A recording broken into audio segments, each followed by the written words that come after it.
हाय नमस्कार, मी सौरभ गोखले आणि आज गणेश विसर्जनाचा दिवस आहे आणि आम्हाला एक अत्यंत वाईट अनुभव आला. मी कलावंत पथकाचा एक सदस्य आहे, ट्रस्टी आहे.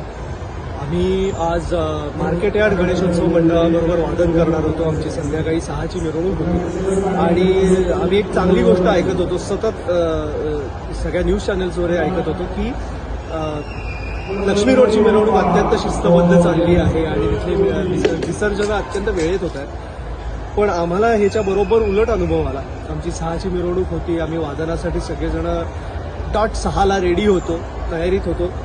परंतु टिळक रोडला चाललेला डीजेचा धुमाकूळ आणि न सरकणारी मिरवणूक याच्यापुढे सगळी मंडळही हतबल झाली होती.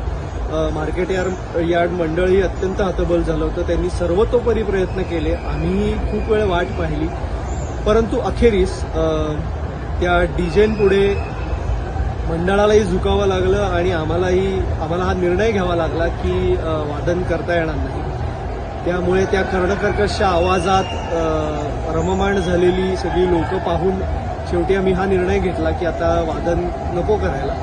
कारण समहाऊ इथला एकूण परिस्थिती पाहता असं वाटलं की इथे येणाऱ्या लोकांना फारसं पारंपरिक वाद्यांबद्दल प्रेम नाहीये, पण धुमाकुळात जास्त रस आहे. आलेला क्राऊड, तिथे चाललेली नृत्य आणि तिथे वाजणारं संगीत बघून खरंच खूप मनस्ताप झाला आणि हे कुठेतरी लोकांसमोर यावं यासाठी हा फक्त व्हिडिओ करतोय, बाकी काही नाही. परंतु मग त्यामुळे आम्ही आणि मंडळाच्या कार्यकर्त्यांनी आम्ही निर्णय घेतला आणि एक गजर जागच्या जागी घेऊन, कारण ध्वज असा उतरवायचा नसतो, त्यामुळे एक छोटासा गजर घेऊन ध्वजवंदन करून मग आम्ही वादनाला पूर्णविराम दिला.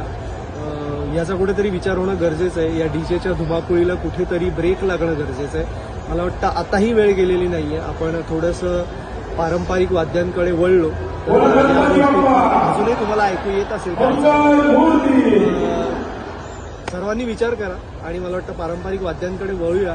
नाहीतर हे काही वर्षांनी, काही दिवसांनी, वर्ष पण जावी लागणार नाहीत, पण हे घातक होत जाणार आहे आणि याचा अतिशय वाईट परिणाम आपल्या सगळ्यांना भोगावा लागेल. विचार करा. थँक्यू.